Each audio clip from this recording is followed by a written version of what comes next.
কিছু কিছু জিনিস আমরা রেগুলার খেয়ে অভ্যস্ত, তবে একই খাবার একই রকমভাবে যদি খাওয়া যায় তাহলে সেই রকম একটা স্বাদ পাওয়া যায় না। তবে সেই খাবারটাই যদি একটু ভিন্নতা এনে খাওয়া যায় তবে মাশাআল্লাহ আলহামদুলিল্লাহ অনেক ভালো লাগে। হ্যালো এভরিওয়ান, আসসালামু আলাইকুম। কি অবস্থা সকলের? আশা করি সকলে খুব ভালো আছেন। আলহামদুলিল্লাহ আমি আপনাদের সকলের দোয়া ও শুভকামনায় খুব ভালো আছি। চলে আসলাম বরাবরের মতো আরও নতুন একটা ভিডিও নিয়ে। আজকের ভিডিওটা মূলার তরকারি। আসলে আমি আগে অ্যানাউন্স করে দিলাম, এখন দেখা যাক ধৈর্য ধরে পুরো ভিডিওটা কতজনই বা দেখে। আর হ্যাঁ, আমার রেসিপিতে যদি কেউ কখনো এইভাবে রান্না করে খান অবশ্যই আমাকে একটা কমেন্ট করে জানাবেন। সেটা যখনই হোক না কেন, সমস্যা নেই। আসলে আমার রেসিপিটা আসলে কারোর কোনো ভালো লেগেছে কিনা বা খারাপ লেগেছে কিনা এটা জানতে আগ্রহী। আর আরও একটা কথা বলে নিতে চাই, সকলের মুখের টেস্ট এক না, সবাই একই রকম খাবার পছন্দ করবে না, এটাও স্বাভাবিক। তো যাই হোক, চলে আসি মূল রেসিপিতে। আমি এখানে লবণ হলুদ দিয়ে মেখে রাখা মাছগুলো আগে ভেজে নিয়েছিলাম, যদিও প্রথম থেকে ভিডিওটা করা হয় নাই, তখন ক্যামেরা অন করতে ভুলে গেছিলাম। এরপরে আমি মাছ উঠিয়ে ওই তেলে একটু পেঁয়াজ কুচি ছড়িয়ে দিয়ে হালকা ভেজে নিয়েছি। তারপরে আমি এখানে কেটে রাখা আলু দিয়ে দিলাম, অল্প একটু নাড়াচাড়া করে সেইখানে আবার দিয়ে দিলাম কেটে রাখা মূলো।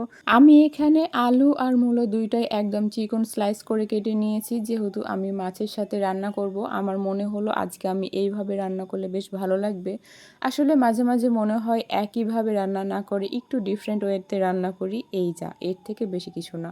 এরপর বেশ কিছুক্ষণ কষিয়ে আমি সেইখানে লবণের পাশাপাশি গুঁড়ো মশলাগুলো দিয়ে দিলাম। আমি এখানে হাফ চা চামচ মতো হলুদ গুঁড়ো, হাফ চা চামচ মতো মরিচ গুঁড়ো, 1/3 চা চামচ মতো জিরার গুঁড়ো আর স্বাদ মতো লবণ আর 1 মুঠ মতো রসুন কুচি দিয়েছি। আমার এখানে আস্ত রসুন কুচি খেতে ইচ্ছে করতেছিল, আর আমার কিছু ফ্রোজেন রসুন ছোলা ছিল, আমি সেগুলাই দিয়েছি। ফ্রোজেনের জন্য একটু দেখতে খারাপ লাগতেছে, বাট সমস্যা নেই, এইটা ভালো।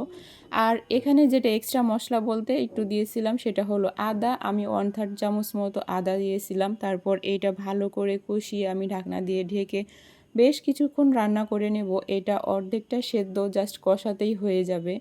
এরপর আমি এইখানে ঝোলের জন্য অল্প পরিমাণ পানি দিয়ে সেটা ঢেকে রেখে বেশ কিছুক্ষণ রান্না করে নেব।